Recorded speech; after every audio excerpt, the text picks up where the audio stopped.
तो मैं आपसे अब एक बड़ा सवाल पूछना चाह रहा हूं और मैं देखना चाह रहा हूं कि आप कैसे देख रहे हैं इस सिनेरियो को। भारत इस वक्त पाकिस्तान में जो कुछ भी हो रहा है वो हमें और आपको सबको पता है, ऑफ कोर्स भारत को भी पता है। वो इस चीज का अभी तक कोई बड़ा फायदा उठाता हुआ दिखाई नहीं दे रहा। बड़ा फायदा जब मैं कहता हूं तो वो कोई फॉल्स फ्लैग ऑपरेशन करवा के अपनी कंट्री में और फिर प्रेशर डाले पाकिस्तान पे, फौजें लगा दे वहां पर। क्या आप समझते हैं कि भारत को किसी ने कहा हुआ है कि आप इस वक्त ज्यादा एक्टिव ना हो, क्योंकि ये तो बड़ा अच्छा मौका है उनके लिए। देखिए, आप जब इस तरह की बात करेंगे तो आपको ये सोचना चाहिए कि ये करने के लिए उनके पास इंसेंटिव क्या है। ठीक है कि हमारे भारत के साथ ताल्लुकात जो हैं वो तनाज़ात का शिकार रहे हैं, हमें उनसे शिकायतें रही हैं, उन्हें हमसे शिकायतें रही हैं, लेकिन इस वक्त भारत कहाँ मौजूद है? अगर आप अर्ली 90s को देखें, जब भारत ने इकोनॉमिक लिबरलाइजेशन की, तो वो ऐसे लगता है कि जैसे वो ग्राफ हमारा और उनका बिल्कुल यूं जा रहा है। उसके बाद जी। पिछले 30 साल में भारत इकोनॉमिकली जहां पहुंच गया है, स्ट्रेटेजिकली जिस तरह से उन्होंने अपने आप को पोजीशन कर लिया है, पूरी दुनिया इस वक्त भारत की तरफ देख रही है इस खत्ते के अंदर, क्योंकि ज़ाहिर है चाइना के साथ वेस्टर्न पावर्स के मामलात और तरह के हैं। भारत क्वाड का मेंबर बन गया है। भारत के अंदर इस वक्त पूरी दुनिया के जो मल्टीनेशनल्स हैं, जो बड़े बड़े इदारे हैं, वो इन्वेस्ट कर रहे हैं। भारत की इकोनॉमी जो है वो एक अपवर्ड स्विंग पर है। उनकी जो सोसाइटी है उसके अंदर एक और तरह का कॉन्फिडेंस है। उनके लोग मुल्क से बाहर जा रहे हैं, बल्कि अब तो एक रिवर्स माइग्रेशन का ट्रेंड मैं देख रहा हूँ कि लोग बाहर से वापस भारत जा रहे हैं और उनका यह ख्याल है कि वहां पर उनके लिए अपॉर्चुनिटीज ज्यादा हैं। तो ऐसे में भारत क्यों चाहेगा कि वो एक कोई ऐसी हरकत करे जिससे उनके ऊपर एक नेगेटिव किस्म के कॉन्सिक्वेंसेस आए, या एक ब्लॉट लग जाए और वो बाहर की दुनिया जो उनकी तरफ इन्वेस्टमेंट भेज रही है वो अपना हाथ रोक ले या उनके साथ कारोबार ना करना चाहे। दूसरी तरफ अगर उन्हें इस तरह की हरकत करनी भी है, फर्ज करें, तो उसका क्या ज्यादा से ज्यादा उनका मतमा नजर हो सकता है कि वो पाकिस्तान को नुकसान पहुंचाना चाहते हैं। तो जो खुद अपने आप को हम इस वक्त नुकसान पहुंचा रहे हैं, जो अपनी हालत हमने खुद कर ली है अपने आप को चपेड़े मार मार के, इससे ज्यादा क्या नुकसान पहुंचा लेगा भारत हमें? सो मुझे नहीं लगता कि उनके पास इस वक्त कोई भी प्लॉजिबल रीजन मौजूद है इस तरह की कोई हरकत करने की।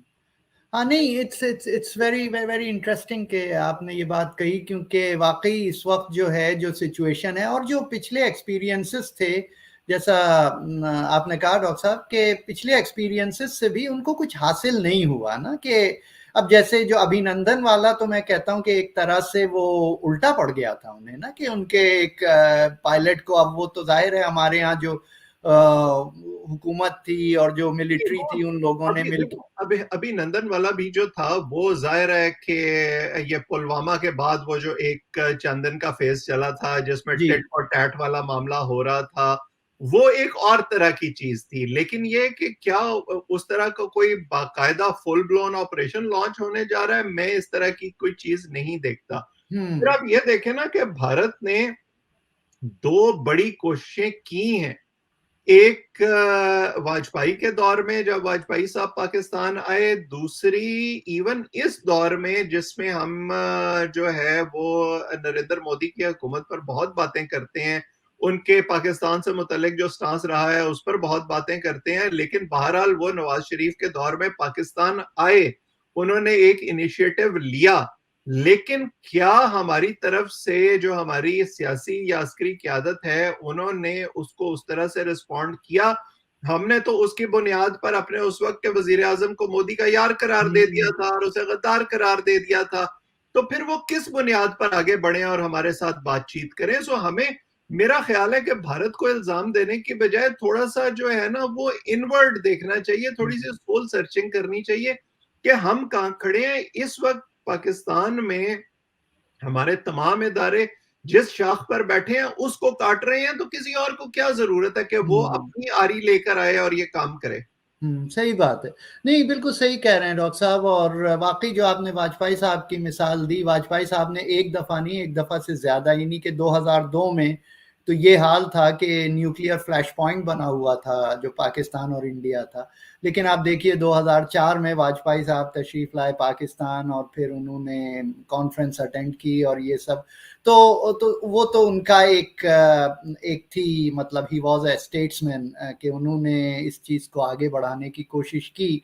अब मेरी इस बात को बहुत सारे पाकिस्तान में हमारे दोस्त पसंद नहीं करेंगे, लेकिन दिस आर द रियलिटीज़, और तारीखदान यही बताएगा आपको कि जो इनिशिएटिव था, अगर वो चाहते तो वो कहते कि नहीं साहब, अब तो हम आपके साथ कोई रिलेशन नहीं रख सकते, लेकिन फिर भी उन्होंने एक्सेप्ट किया मुशर्रफ साहब की ऑफर को, और वो तशरीफ लाए पाकिस्तान।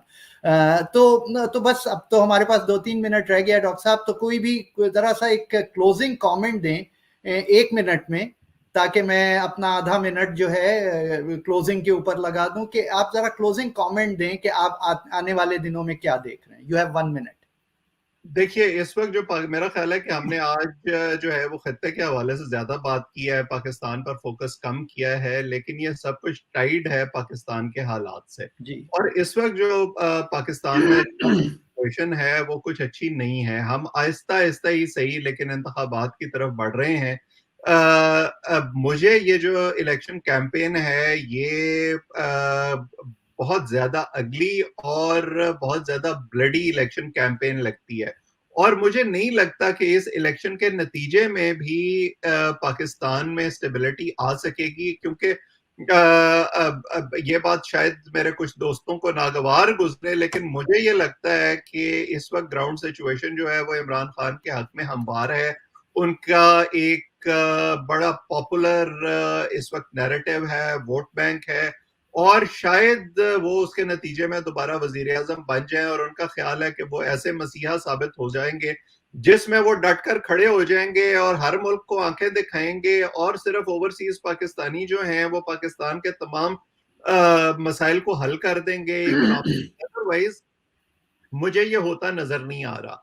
और अगर आपने पाकिस्तान की फॉरेन पॉलिसी और पाकिस्तान की मुआशी पॉलिसी या मांग कर चलानी है या आंखें दिखाकर चलानी है, तो फिर आपको जो है वो इसी तरह से जो है वो आप चलते रहेंगे अड़ अड़ के और फंस फंस के, क्योंकि बैरूनी दुनिया में ना आपका कोई परमानेंट दोस्त होता है ना परमानेंट दुश्मन होता है। जब तक ये बात आप नहीं समझेंगे, डिप्लोमेसी बज़ वर्ड है फॉरेन पॉलिसी का, डिप्लोमेटिक होकर आप मुल्कों के साथ अपने ताल्लुकात को एक तवाजुन के साथ नहीं चलाएंगे, मुल्क के अंदर अपने मामलात को ठीक नहीं करेंगे, अब तब तक आप ये समझना कि दुनिया आपको इज्जत देगी या आपके साथ मिलकर चलेगी, ये ख्वाब ही रहेगा। ख्वाब ही रहेगा।